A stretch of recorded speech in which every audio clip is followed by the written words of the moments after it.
Patuloy ang pagbuhos ng pakikiramay sa mga naulila ng pumanaw na si Jam Sebastian ng YouTube sensation na Jamich. Pumanaw si Jam kahapon dahil sa stage 4 lung cancer. Narito ang report.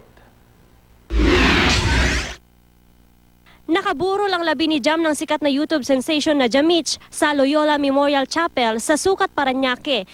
Karamihan sa mga dumadalaw ngayong unang araw ay mga kaanak at kaibigan ni Jam at ng girlfriend niyang si Mitch Ligayo. Kwento ng ina at kapatid ni Jam, tila milagrong paggising at pakikisalamuha sa kanila ni Jam noong Sabado at Linggo mula sa isang buong araw na pagkakahimbing. Oh, hirap ka na, anak. Fight pa tayo. Fight. Ganyan siya. Tapos sabi ko, sige nga, thumbs up ka. Thumbs up siya gano'n. Sabi niya kasi after siyang ipag-pray ng maraming tao, lumakas daw siya, hindi na siya kumain. Si Mitch lubos na nalulungkot sa pagpanaw ng kasintahan nito. Tumanggi muna siyang humarap sa media. Pumanaw si Jam pasado alas 10 ng umaga kahapon. Wala pang ilang oras matapos sabihin ng pamilya Sebastian at ni Mitch ang nangyari, bumuhos agad ang pakikiramay mula sa netizens.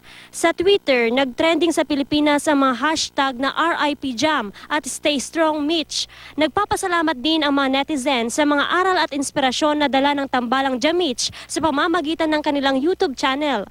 Bukod sa fans, nagpaabot din ng pakikiramay ang ilan sa mga kapwa nila online celebrity. Nagpaabot din ng pakikiramay ang idolo ni Jam na si pambansang kamao Manny Pacquiao. Condolence sa family niya and then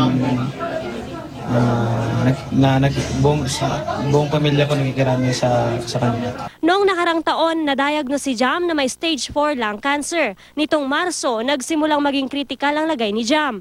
Taong 2008 nang maging magkasintahan sina Jam Sebastian at Michelle Ligayo.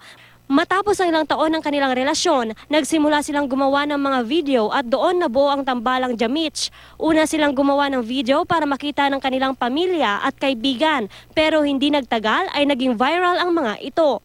Dahil dito, maraming netizens ang sumubaybay sa pagmamahalan ng dalawa.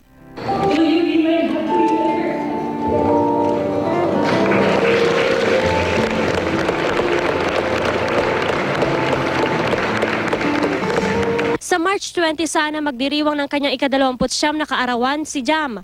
Pumanaw si Jam, pero para sa kanyang pamilya at taga-subaybay, buhay pa rin ang kanyang mga alaala sa social media kung saan siya unang nakilala. John Punsoy, GMA News.